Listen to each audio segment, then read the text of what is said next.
મોટા મોટા દોરા બાંધ્યા હોય એવાના પગે લાગશે. ગુરુજી, બાપુજી, આજના ભુવા નહીં ફરતા બધા?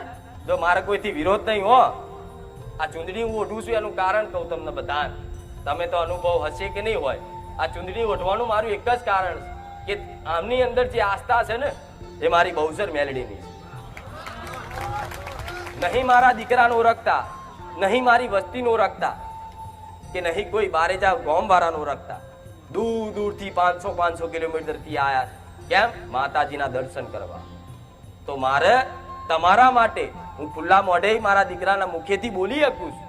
ચમ? એની ચેતનામાં હું મેલડી છું, એની દયામાં હું મેલડી છું, એની કરુણામાં હું મેલડી છું, એના ક્રોધમાં હું ખુખાર મેલડી છું. પણ તમારી અંદર એક શંકા થાય નહીં કે આ વ્યક્તિ બોલે છે કે માતાજી. હમણાં ચુંદડી ઓઢીને ખોલીને બોલું